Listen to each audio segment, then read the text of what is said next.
The year was 2387, and Earth was beautiful. Not the kind of beautiful that came from ignorance or accident, but the kind that a species built with its own bleeding hands after nearly destroying everything it had ever loved. For 120 years humanity had chosen peace, and not the fragile kind that trembled at the first sign of trouble, but a deep and deliberate peace that had been forged in the fires of something called the Third Collapse. The Third Collapse had been the worst of it, and every child on Earth learned about it in school the way you learn about a scar on your body that never quite fades away. Billions had died and cities had burned, and for a brief and terrible moment it seemed like the human story was going to end not with a whisper, but with the sound of its own fists beating against its own skull. But humanity did not die. It crawled out of the ashes and it looked at what it had done, and it wept, and then it made a choice that no one in the galaxy would ever truly understand. It chose to stop. Not because it was weak, and not because it was tired, but because it finally understood what it was capable of, and that understanding terrified it more than any enemy ever could. So they sealed it all away. Every weapons blueprint and every military doctrine and every strategic theory and every psychological warfare manual was locked inside something called the Prometheus Archives and buried beneath the rebuilt city of Geneva. They did not destroy the archives because destruction would have been denial, and denial was what had led them to the collapse in the first place. Instead, they sealed them with a promise that said, "We know what we are, and we choose to be something else." And for 120 years that promise held. Earth became a world of artists and scientists and philosophers and builders, and the cities that rose from the ashes were not fortresses, but gardens, and the ships that launched into the stars were not warships, but exploration vessels carrying seeds and medicine and music. When humanity finally reached far enough into the galaxy to make contact with other intelligent species, the galaxy was already old and already organized. The Galactic Concordance was a coalition of 42 spacefaring species that had been trading and negotiating and occasionally threatening each other for thousands of years. And when humanity showed up at their doorstep, the Concordance looked at them the way a group of old professors might look at a puppy that had wandered into the lecture hall. Curious and amused, and not even slightly concerned. The Concordance granted humanity provisional membership, which was a polite way of saying you may sit at the table, but you may not speak too loudly. Ambassador Alara Vasic was the woman chosen to represent Earth at the Concordance Forum, and she was everything that humanity wanted to be in this new chapter of its story. She was patient and warm and sharp in the way that a good doctor is sharp, and she could read a room full of alien diplomats, the way a musician reads a sheet of music, and she believed with every fiber of her being that peace was not just a strategy, but a way of living that made the universe a little less cruel. She negotiated trade agreements that brought alien technology to Earth and human art to alien worlds, and for a few years, everything seemed like it was going exactly the way it was supposed to go. But Alara was not naive, and she noticed things that the elder species either did not see or did not want to see. There was a species called the Vreth. The Vreth Dominion had joined the Concordance 3 centuries earlier, and on the surface, they were cooperative members who followed the rules and attended the forums and voted on resolutions like everyone else. But beneath the surface, the Vreth were something else entirely. They were conquerors, and not the clumsy kind that announced their intentions with war drums and invasion fleets, but the patient kind that moved slowly and quietly, and always had a legal justification ready for everything they did. The Vreth had been annexing fringe colonies belonging to weaker species for decades, and they did it so carefully and so gradually that by the time anyone noticed, it was always too late to do anything about it. The conquered species would file complaints with the Concordance, and the Concordance would form a committee, and the committee would produce a report, and the report would recommend further study, and by then the Vreth had already moved on to the next target. Alara saw this pattern, and it made her stomach turn because she had studied human history, and she recognized the shape of it. She had read about nations on old Earth that had done the same thing, and she knew how the story ended when no one stood up to stop it. So she raised the issue at the forum. She stood before the gathered representatives of 42 species, and she laid out the evidence carefully and clearly, and she asked the concordance to take action before the Vreth swallowed another civilization whole. The response was exactly what she feared. The elder species smiled at her the way adults smile at a child, who has said something technically correct but socially inappropriate. The Thren representative, a towering insectoid diplomat who had been in politics longer than humanity, had been in space, told her that the concordance had survived for millennia by avoiding unnecessary confrontation, and that the Vreth situation was being monitored. Monitored was a word Alara had learned to hate because, in the language of the concordance, it meant we see the problem, and we have decided to do nothing about it. She pushed harder and cited specific cases, and named specific colonies that had been absorbed, and showed footage of Vreth military vessels in territories they had no legal right to occupy. The forum thanked her for her passion and moved on to the next agenda item, which was a trade dispute over mineral rights in an asteroid belt that no one actually cared about.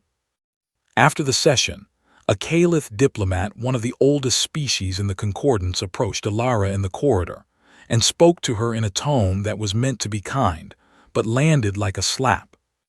"You are new here, Ambassador Vasek, and your species is young, and your hearts are large, but you must understand that the galaxy does not change because one small voice asks it to, and the sooner you accept that, the easier your time here will be."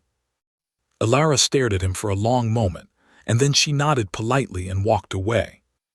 She did not argue because she had learned that arguing with the concordance was like arguing with a river, and you could shout at it all day, but it would keep flowing in whatever direction it had always flowed. She returned to Earth on a transport ship that smelled like recycled air and alien spices, and she sat in her small cabin and stared at the stars outside the window and thought about all the species she had met who had been conquered by the Vreth and who had come to the concordance begging for help and who had been given nothing but sympathy in committees. When she arrived on Earth, she went directly to the United Earth Council chambers, and she stood before the men and women who governed humanity, and she told them the truth without softening it. They do not take us seriously, and they will never take us seriously because they look at our peace and they see weakness, and I do not know how to make them understand that peace is not the absence of strength, but the presence of choice. The council listened, and they thanked her and they told her to keep trying, and she said she would because that was what she believed in.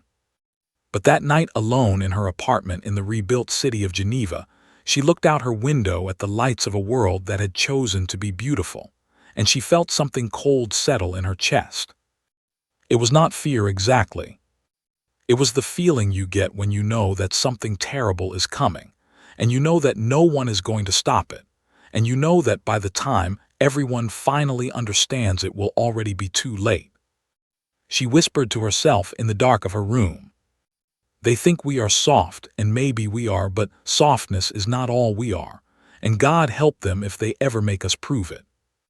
Outside her window, the city of Geneva glowed with the light of a species that had chosen peace, and somewhere far away in the cold black space, between stars, the Vreth Dominion was already choosing its next target. The planet was called Harmony, and it was the kind of name that made you smile because it was so perfectly human. No other species in the concordance would have named a colony World Harmony, because no other species would have seen the point of it, but humans were sentimental creatures who believed that names had power, and so they gave their first true colony world beyond Earth a name that carried the weight of everything they hoped to be. Harmony was green and blue and alive in the way that Earth had been before the third collapse, and 4 million people lived there in small cities and farming towns and research stations that were spread across 2 continents like seeds scattered by a gentle hand. There were no military installations on Harmony, because humanity did not build military installations anymore. There were no weapons factories or defense grids or orbital platforms, because the idea of needing such things felt like a memory from another life. Harmony had schools and hospitals and libraries, and concert halls and fields of golden grain that stretched to the horizon, and children who played in those fields without ever knowing what it felt like to be afraid. Dr. Oren Mal was one of those 4 million people, and he was a xenobiologist who had spent the last 6 years studying the native insect life of Harmony, which was incredibly diverse and endlessly fascinating to a man who had chosen to spend his life understanding living things. He was in his laboratory on the morning it happened, and he was looking through a microscope at a tiny creature with 6 legs and iridescent wings, when the first explosion shook the building so hard that the microscope fell off the table and shattered on the floor. Oren stood up and walked to the window, and what he saw there would stay with him for the rest of his life, however long or short that turned out to be. The sky was burning. Not metaphorically burning, but actually burning, because the Vreth Dominion had dropped incendiary bombardment packages from orbit, and the atmosphere itself was catching fire in long streaks of orange and white that looked like the fingers of some enormous and terrible hand reaching down to crush everything below. The city of New Kyoto, which was the largest settlement on Harmony, was already gone, and where it had stood there was now a column of black smoke that rose so high it punched through the clouds and kept going. Oren could not process what he was seeing because his brain was not built for this, and no human brain had been built for this in over a century. He stood at the window and watched as Vreth dropships descended through the burning sky like dark seeds falling from a poisoned tree, and they landed in the fields outside the city and disgorged soldiers that moved with the mechanical efficiency of creatures who had done this many times before.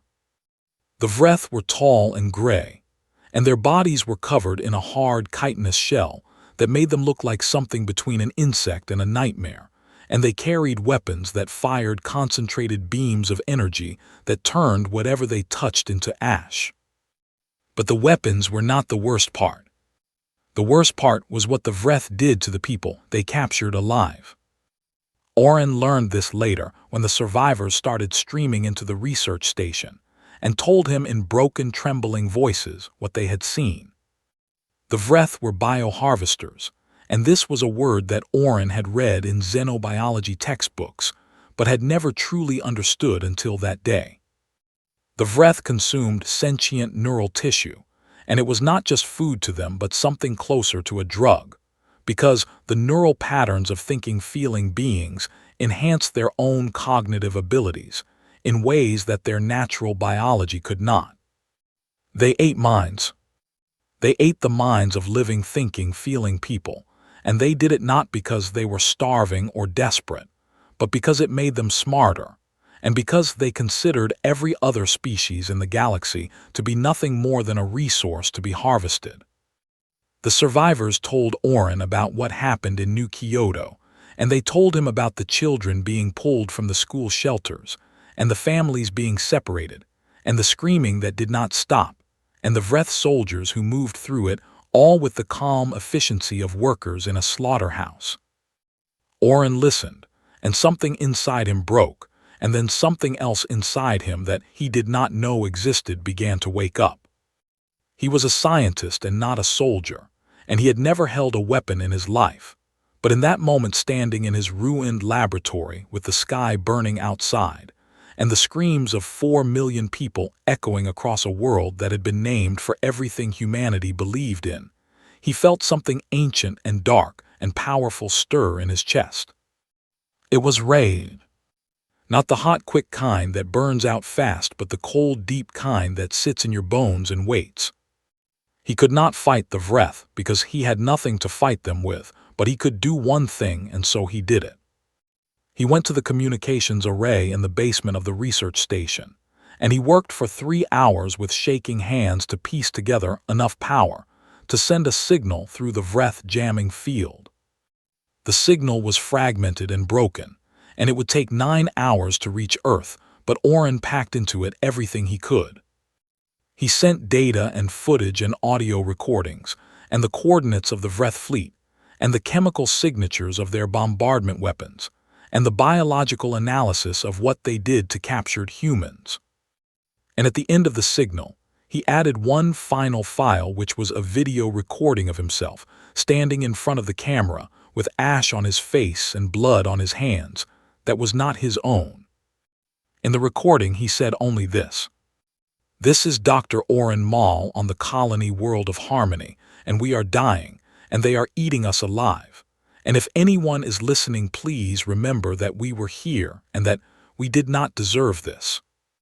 Then the power failed and the signal was gone, and Oren sat in the dark basement and listened to the sounds of his world being consumed. 9 hours later, the signal reached Earth. It arrived at 3:47 in the morning Geneva time, and it was picked up by the Deep Space Communications Array on the dark side of the moon. And the technician who first saw the data did not understand what she was looking at for almost 2 minutes, and then she did understand, and she screamed. Within 30 minutes, the signal had been verified and authenticated, and within 60 minutes it had been forwarded to every government official and media outlet and communications network on the planet. By dawn, every human being on Earth had seen it. They saw the burning sky and the falling cities and the Vreth soldiers moving through the rubble, and they saw what was being done to the people of Harmony. And they saw the face of Dr. Oren Mal covered in ash telling them that his world was dying. And something happened to humanity that morning that had not happened in 120 years. The rage woke up, not in one person or one city or one nation, but in all of them at once, like a heartbeat that suddenly doubled its rhythm. And it was not the rage of animals or monsters, but the rage of a species that had spent a century learning how to be gentle, and that now understood with perfect clarity that gentleness without the ability to protect what you love is just another word for helplessness. The United Earth Council convened within hours, and the chamber was full, and the faces of the men and women who governed humanity were not angry yet, but they were something worse. They were quiet. Ambassador Ilara Vasic stood before them, and she was not the same woman who had stood in this chamber months ago talking about diplomatic frustrations and alien bureaucracy. Her face was hollow, and her eyes were dry because she had already cried, and there were no more tears left, and what remained was something harder and sharper than tears. She spoke, and her voice did not shake. "We chose peace, and I stood before you, and I stood before the galaxy, and I said that peace was our strength, and I believed it, and I still believe it, but peace without the power to defend it is a gift we give to those who would destroy us, and Harmony is burning because we gave that gift to the wrong people." She paused and looked at every face in the room. "We were not always peaceful, and you know this, and I know this, and somewhere deep inside every one of us, there is a memory of what we were before we made our choice, and the time has come to remember." The council voted, and the vote was unanimous, and it was not a vote for war because war was a word that implied a choice between fighting and not fighting. This was something else. This was a species that had locked its darkest capabilities inside a vault and thrown away the key, and was now calmly, methodically, deliberately picking the lock. The order was given to unseal the Prometheus archives. Deep beneath the city of Geneva, in a chamber that had not been opened since the founding of the New World, the seals on the archives were broken one by one. Inside were the records of every war humanity had ever fought, and every weapon it had ever built, and every strategy it had ever devised for the purpose of killing, and every psychological operation designed to break the will of an enemy before a single shot was fired. Thousands of years of violence cataloged. viewed and organized and preserved not as a celebration, but as a warning. And now the warning was being read not by scholars, but by engineers and scientists and leaders who looked at the contents of the archives and felt two things at once. The first was horror at what their ancestors had been capable of. The second was a cold and terrible gratitude that the knowledge had been kept. Because somewhere in the darkness of space, the people of Harmony were still dying and the Vreth were still feeding, and the galaxy was still watching and doing nothing. And humanity was done asking for help. What happened next was something that no species in the Galactic Concordance had ever seen before, and something that none of them would ever forget. Humanity did not panic. There were no riots in the streets, and no mobs calling for blood, and no politicians screaming into cameras about revenge and destruction. Instead, there was a silence that spread across the entire planet like frost spreading across a window on a cold morning. And in that silence, 8 billion people turned their eyes toward the same horizon and began to move in the same direction with a unity of purpose that was almost frightening in its completeness. General Kale Soren was the man chosen to lead them, and he was perhaps the most unlikely war commander in the history of armed conflict. He was 53 years old, and he had spent his entire adult life as a military historian, which in the year 2387 was considered roughly as dangerous as being a librarian who specialized in ancient pottery. He had never fired a weapon and never commanded troops and never made a decision that determined whether people lived or died. But he had spent 30 years reading about every war humanity had ever fought, and he understood something that no one else on Earth understood quite as deeply. He understood that war was not just violence. War was logistics and psychology and deception and timing and patience, and the ability to think clearly while everything around you was on fire. And these were things that could be learned from books if you read the right books carefully enough. When the council appointed him supreme commander, he accepted the position with a quiet nod, and then he went home and sat alone in his study and opened the first of the Prometheus archive files and began to read. What he found in those files kept him awake for 3 days. Not because the information was complex, but because it was familiar in a way that disturbed him at a level he could not fully articulate. He read Sun Tzu and Clausewitz and the tactical doctrines of Alexander and Napoleon, and Rommel, and the game theory of nuclear deterrence, and the counterinsurgency manuals of the 21st century, and the autonomous weapons protocols of the late 22nd century, and the devastating strategic frameworks that had been developed during the Third Collapse. And as he read, he felt something shifting inside him like a machine that had been dormant for a very long time, slowly beginning to turn. The knowledge did not feel foreign. It felt like remembering a language he had learned as a child and had not spoken in decades, but that still lived somewhere in the architecture of his brain. He closed the files after 3 days and he stood up and he looked at himself in the mirror and he said quietly to his own reflection, "It never left us and it was never going to leave us, and the only question was whether we would need it again." Then he went to work.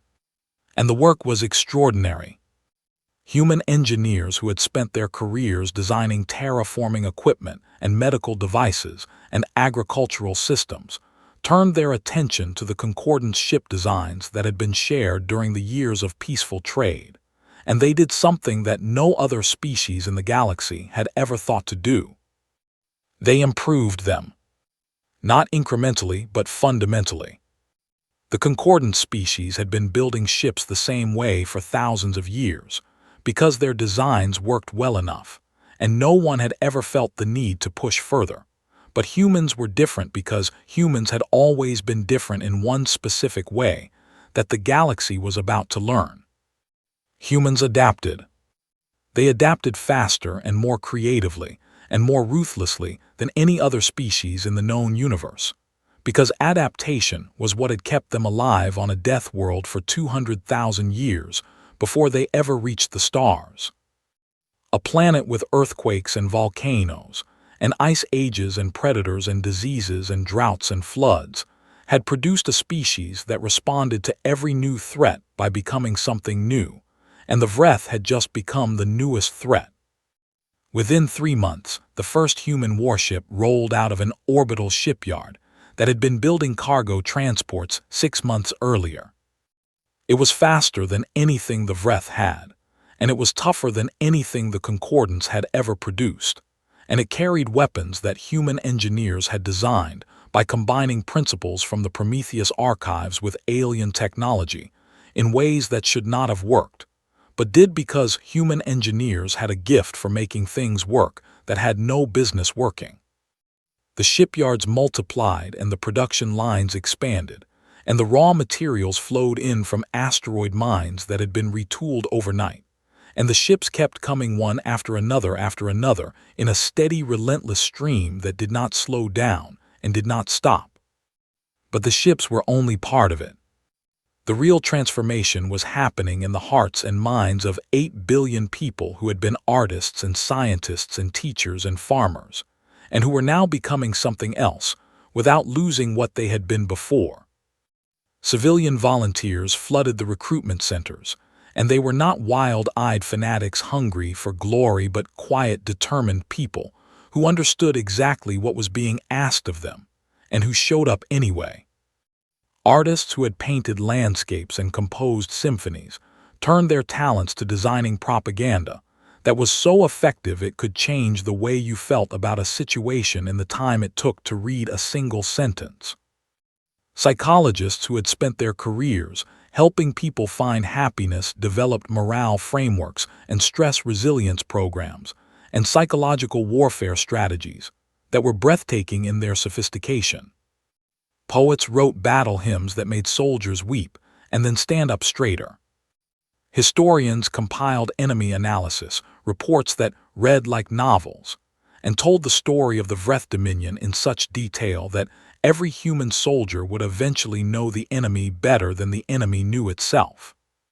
Humanity did not become a war machine in the way the galaxy understood war machines. It became something the galaxy had never seen before, which was an entire civilization, pivoting every single one of its enormous gifts toward a single unified purpose, with a speed and coordination that made the elder species of the Concordance feel something they had not felt in a very long time. Fear. The Concordance was watching, and at first they watched with the mild curiosity of old powers observing a young species throwing a tantrum. Then the curiosity turned to confusion as the scope of what humanity was doing became clear. Then the confusion turned to something colder when the intelligence reports started coming in. A Thren analyst produced a classified assessment that was shared among the senior Concordance members, and the assessment said that humanity had gone from 0 military capability to a functional war fleet in under a year, and that the technological innovations being produced by human engineers were not just impressive but theoretically impossible based on the Concordance understanding of what humans were capable of. An elder Kalith diplomat who had once told Ilara Vasic that the galaxy did not change because one small voice asked it to requested a private meeting with her. He sat across from her, and his ancient insectoid face was difficult to read, but his voice was not, and his voice was afraid. "What are you doing, Ambassador Vasic?" And I ask this not as a diplomat, but as a person who is genuinely frightened by what I am seeing. Ilara looked at him with eyes that were calm and steady, and completely without warmth. "We are doing what we have to do. You are a peaceful species. We were, and that was a choice, and this is also a choice. And when this is over, will you choose peace again?" Ilara was quiet for a moment, and the silence in the room was heavy enough to crush something fragile. "I do not know, and that is what should frighten you most of all." The Vreth intelligence services were also watching, and they were reporting back to the Dominion High Command with increasing urgency that Earth was mobilizing at a rate that defied all projections. The Vreth commanders received these reports and dismissed them with the confidence of a species that had conquered oceans of worlds and had never once faced a serious challenge. Humans were soft, they said, and humans were prey-minded, they said, and humans had lived in peace for so long that they had forgotten how to fight, and this little tantrum would burn itself out long before it became a real threat. They were wrong. They were catastrophically, spectacularly, historically wrong. 14 months after the burning of Harmony, the first human warfleet launched from Earth orbit. 200 ships in perfect formation, moving in absolute silence through the black void of space. Each ship carried the name of a city that had been destroyed on Harmony, and each crew had memorized the names and faces of the people who had lived in that city, and each soldier carried inside them a cold, bright flame that was not hatred and not rage, but something more dangerous than both. It was purpose. The fleet broadcast nothing on any frequency, and the silence was deliberate because General Soren understood something about fear that the Vreth had never needed to learn. The loudest thing in the universe is not a scream. It is the silence of something dangerous that is coming for you and has not yet decided what it is going to do when it arrives. The galaxy watched the silent fleet move through space, and every species in the concordance felt the same thought pass through their collective consciousness like a cold wind. What have we allowed to wake up? The Vreth Dominion had been conquering worlds for 800 years, and in all that time, they had developed a very specific understanding of how war worked. You arrived with overwhelming force, and you burned everything from orbit, and then you landed your soldiers, and you took what you wanted, and the conquered species either submitted or they died, and either way the outcome was the same. It was simple and it was brutal, and it had never failed. When the human fleet entered Vreth-controlled space, the Dominion High Command deployed their standard defensive formation, which was a wall of heavy warships arranged in a grid pattern, designed to absorb an enemy charge, and then crush it with superior numbers. They had 400 ships to humanity's 200, and the math was simple, and the Vreth were confident. The human fleet stopped at the edge of weapons rain and held position. The Vreth waited. Nothing happened. For 6 hours nothing happened, and in those 6 hours the Vreth crews sat at their stations and stared at their screens and watched the human ships floating in the darkness like a school of predators circling just beyond the reach of the light. Then the broadcasts began. Every Vreth ship, every Vreth communication frequency, every personal device carried by every Vreth soldier suddenly received the same transmission, simultaneously. It was not a threat, and it was not a demand for surrender. It was the sound of children laughing. The sound played for exactly 30 seconds, and it was the recording of a school on Harmony that had been made 2 days before the Vreth attack, and the children were laughing, because their teacher had told them a joke about a frog that could not decide which direction to hop. Then the laughter stopped and there was silence. Then the silence was replaced by screaming, and the screaming was from the same school, but it was from the day of the attack, and the children were not laughing anymore. The screaming played for 60 seconds, and then it stopped. Then a voice spoke in every Vreth dialect with perfect pronunciation and perfect calm. "We are coming." That was all. The psychological effect was devastating, and it was meant to be because General Soren had read every text on psychological warfare ever written by human beings, and he understood that the purpose of psychological warfare was not to kill the enemy, but to make the enemy kill himself from the inside out. Fear is a weapon, and guilt is a weapon, and uncertainty is a weapon, and Soren deployed all three with the precision of a surgeon and the patience of a predator. The Vreth commanders ordered their crews to ignore the broadcasts, but you cannot order someone to stop being afraid any more than you can order water to stop being wet. And then the real attack began. The human fleet did not charge into the wall of Vreth warships, the way the Vreth expected, because charging into a wall of warships was exactly the kind of stupid, obvious tactic that an angry species would use, and humanity was not angry. Humanity was focused. Human navigators executed a series of micro-jump calculations that the Vreth considered suicidally dangerous, because the margin of error was so small that a miscalculation of even a fraction of a percent would drop a ship into the heart of a star or the surface of a planet.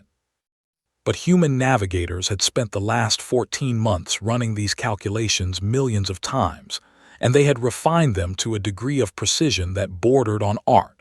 And when the human fleet jumped, it did not jump toward the Vreth defensive line. It jumped behind it. 200 human warships appeared simultaneously in the space behind the Vreth formation, where the supply ships and communication relays and command vessels were clustered and undefended, because no enemy in the history of the Vreth Dominion had ever gotten behind the line. The destruction was surgical.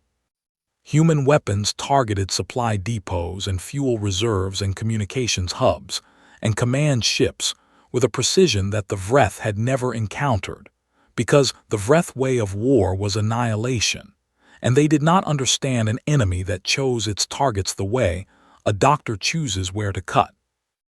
In 40 minutes, the Vreth defensive fleet lost its ability to communicate with its own ships, and its ability to resupply, and its ability to coordinate, and 400 warships that had been a unified fighting force became 400 individual ships floating in the dark with no orders and no plan, and no understanding of what was happening.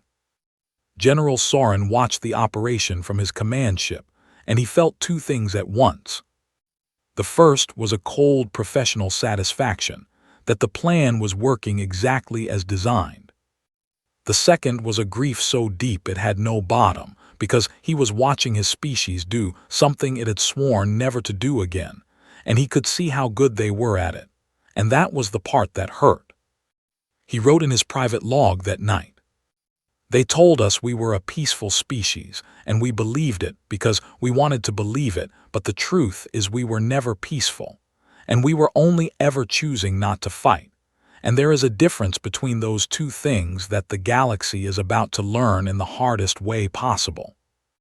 While the space battle unfolded above the human Marines, descended to the surface of Harmony. Harmony was still occupied by Vreth ground forces, and the Marines who landed there had trained for 14 months for this specific mission, and every single one of them had watched the footage from Dr. Oren Mall's transmission, and every single one of them carried inside them a quiet fury that did not show on their faces, but burned behind their eyes like a star that had collapsed into something denser and more dangerous than it had been before. The Vreth ground commanders expected to face frightened amateurs, because that was what they always faced when they conquered a world. Instead, they faced something that had no equivalent in Vreth military experience. Human soldiers fought the way humans had always fought, which was with a combination of ferocity and creativity and adaptability that made them almost impossible to predict. They used the terrain in ways the Vreth could not anticipate, because the Vreth had never fought on Harmony before, but the humans knew this world because they had built it, and they knew every hill and every valley and every river crossing and every building that was still standing. They set traps and ambushes and diversions, and they attacked from directions the Vreth did not expect, and they retreated when it was smart to retreat, and they advanced when it was smart to advance. And they communicated with each other in ways the Vreth could not intercept, because human tactical communication was not just radio signals, but hand gestures and facial expressions, and 1,000 subtle cues that only humans could read. Squad leaders made independent decisions in real time without waiting for orders from above, because human military doctrine had always valued initiative at every level. And the Vreth, who operated on a strict top-down command structure, could not understand how an army could function when every soldier seemed to be thinking for themselves. The Vreth fought back hard because they were not cowards, and 800 years of conquest had made them dangerous and experienced, and they killed many humans in those first days on the ground. But for every human who fell, two more seemed to appear, and for every tactic, the Vreth adapted to the humans had already eat on to something new, and the pace of the fighting was relentless and exhausting in a way the Vreth had never experienced. Because humans had one advantage that no other species in the galaxy possessed: endurance. Not just physical endurance, although humans were remarkably durable for creatures made of soft tissue and thin bones, but psychological endurance. The ability to keep fighting and keep thinking and keep adapting even when everything was terrible and hopeless and painful was something that had been bred into humanity by 200,000 years of survival on a planet that had tried to kill them every single day of their existence. The Vreth were strong, and the Vreth were armored, and the Vreth were experienced, but the Vreth had never fought an enemy that simply refused to stop. Day after day, the human Marines pushed forward, and day after day, the Vreth perimeter shrank, and day after day, more and more survivors were liberated from Vreth holding facilities and carried to safety by soldiers who wept openly when they saw what had been done to their people, and then wiped their eyes and went back to fighting. The Vreth Dominion, which had not lost a military engagement in 800 years, began to retreat. First from the surface of Harmony, and then from the space around Harmony, and then from the systems adjacent to Harmony, and the retreat accelerated because defeat is a disease that spreads faster than any victory. The Concordants watched all of this with a mixture of awe and terror, and an old Kalith scholar, who had spent his life studying the species of the galaxy, accessed the human historical database and began reading about something called World War II, and the more he read the paler he became. He produced a classified brief that was distributed to every senior member of the Concordance, and the brief was only one paragraph long. The humans did not evolve past violence, and they did not transcend it, and they did not outgrow it, and everything we believed about them was wrong, and what they actually did was take the most destructive impulse in their nature and put it in a cage. And for 100 years, they chose every single day not to open that cage. And what the Vreth have done is not just provoke a war, but open a cage that was keeping something terrible and magnificent contained. And I do not know if it can be put back. In the darkness of space, the Vreth High Command sent a desperate diplomatic message to Earth requesting terms for a ceasefire. Earth received the message. Earth did not respond. Instead, the human fleet gathered itself and jumped to the outer edge of the Vreth home system and took up position in a wide silent formation that surrounded the Vreth homeworld like a ring of cold stars. They did not fire. They did not broadcast. They simply waited. And the waiting was worse than anything the Vreth had ever experienced, because an enemy that attacks you is an enemy you can fight, but an enemy that simply watches you and lets you imagine what it might do is an enemy that has already won the war inside your mind. The human fleet held position around the Vreth homeworld for 11 days. 11 days of silence. 11 days during which 200 human warships sat in the cold void of space and did absolutely nothing while an entire civilization stared up at the sky and waited to die. The Vreth had never experienced anything like this because every war they had ever fought had followed the same simple pattern, which was attack and conquer and consume and move on. They understood violence, and they understood submission, and they understood the mathematics of power, but they did not understand what it meant to be at the mercy of an enemy that had the ability to destroy you completely and was choosing not to do it yet. That single word "yet" was doing more damage to the Vreth Dominion than any weapon ever could. Vreth citizens who had spent their entire lives being told that they were the apex species of the galaxy looked up at the ring of silent human ships and felt something crack inside the story they had always told themselves about who they were. Their military had been broken, and their supply lines had been cut, and their conquered territories were being liberated one by one, and now The enemy was here at their doorstep, and it was not screaming or threatening or demanding. It was just waiting. And the waiting forced them to think, and thinking was the most dangerous thing that could happen to a species that had built its entire identity on the idea that it had the right to take whatever it wanted from whoever it wanted. While the fleet held its silent vigil, Ambassador Ilara Vasic traveled to the Concordance Forum for the last time. She walked through the great doors of the forum chamber, and every seat was full, and every species was represented, and the room was so quiet that she could hear the hum of the ventilation system in the ceiling. She remembered the last time she had stood in this room, and how she had presented evidence of Vreth aggression, and how the elder species had smiled at her, and patted her on the head, and sent her away with kind words that meant nothing. No one was smiling now.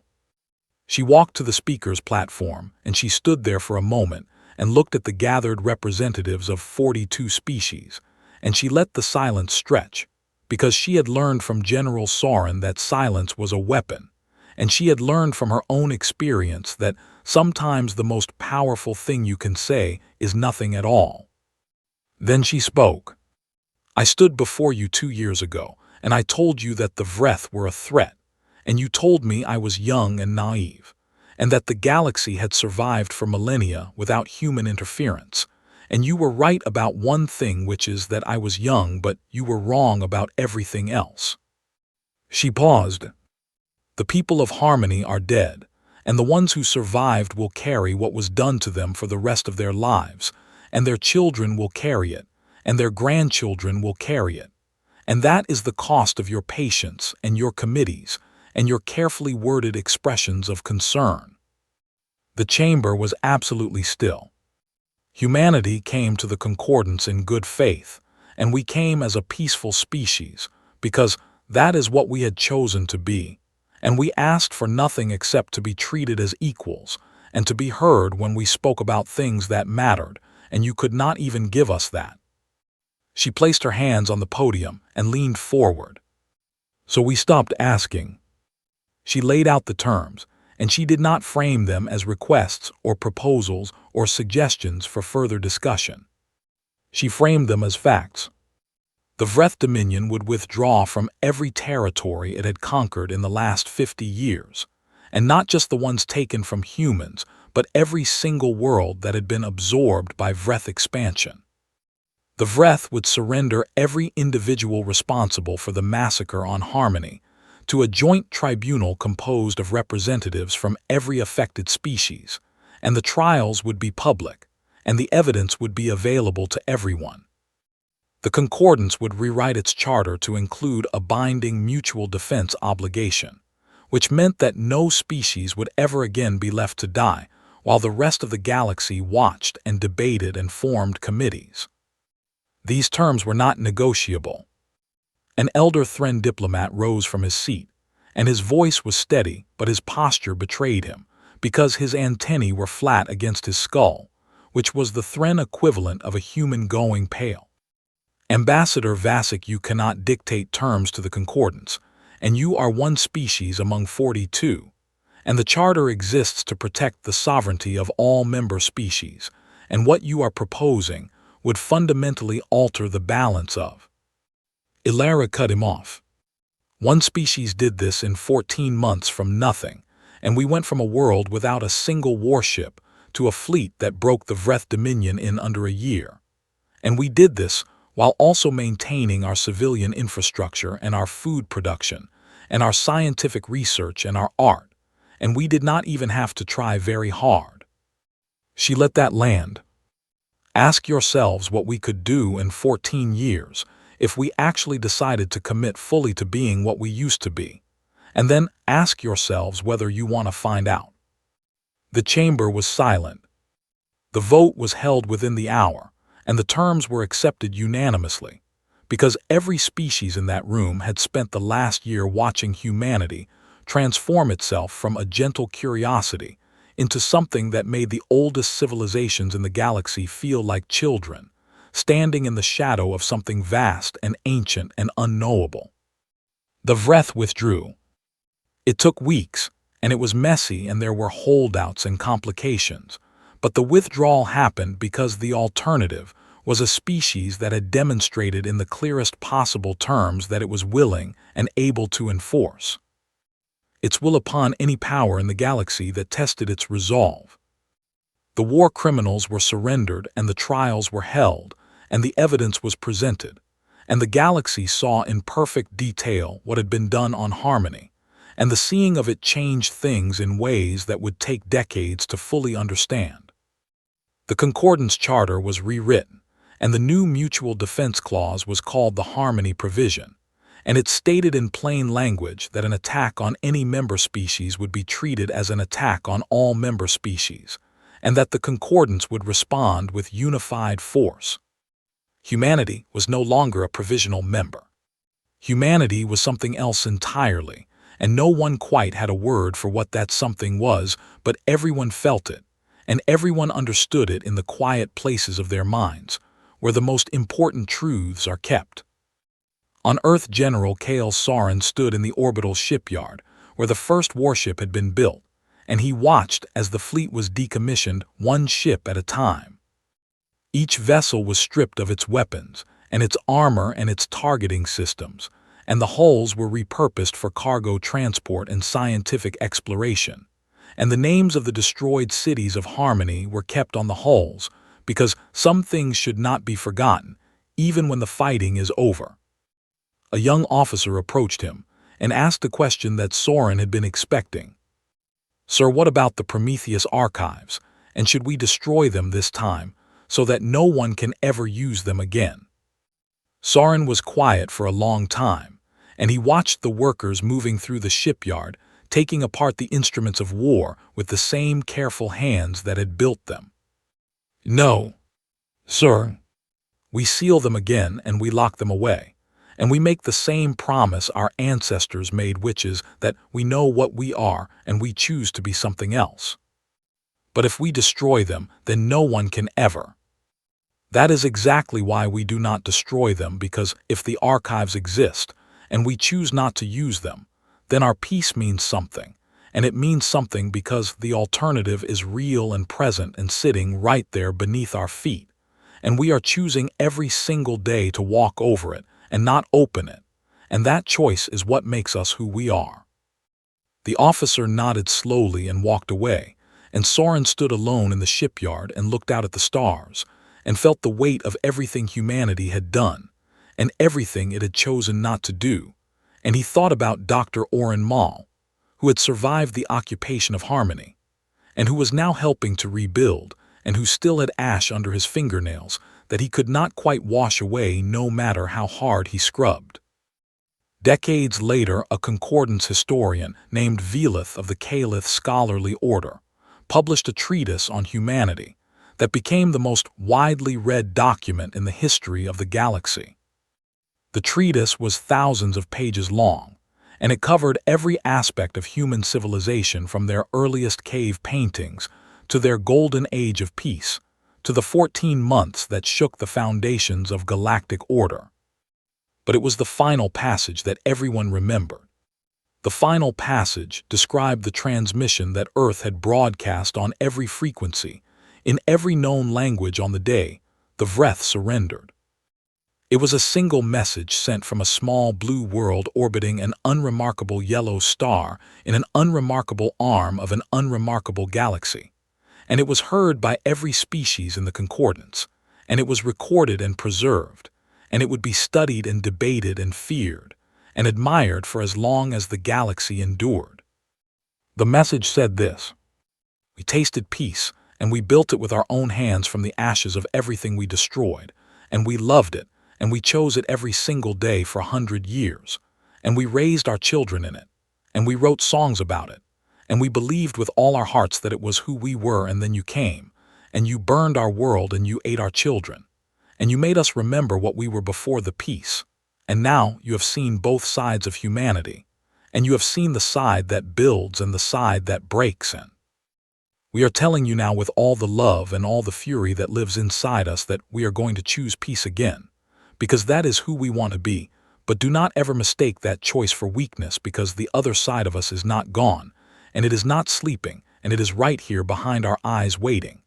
And if you ever make us show it to you again, we will not stop at your doorstep, and we will not hold our fire for 11 days, and we will not offer terms, and you will learn what it means to face a species that spent 200,000 years surviving everything a cruel universe could throw at it, and came out the other side with the ability to love, and the ability to destroy in equal measure, and the wisdom to know the difference. Pray you only ever see the first side again. The historian Veleth closed his treatise with a single observation of his own. I have studied 1,000 species across 100,000 years of galactic history, and I have never encountered a species that frightened me until I met the humans, and what frightens me most is not their capacity for violence, because many species are violent, and it is not their capacity for peace, because many species are peaceful, but it is their ability to hold both of these things inside themselves at the same time and to switch between them with a speed and completeness that defies everything I thought I understood about the nature of intelligent life, and I believe that the galaxy will be a better place because of them. But I also believe that we should never ever forget what they showed us they could do, because they have not forgotten, and they never will. And far away on a small blue planet orbiting an unremarkable star, in an unremarkable galaxy, humanity chose peace again. And meant it. And the galaxy believed them, and was wise enough to be afraid.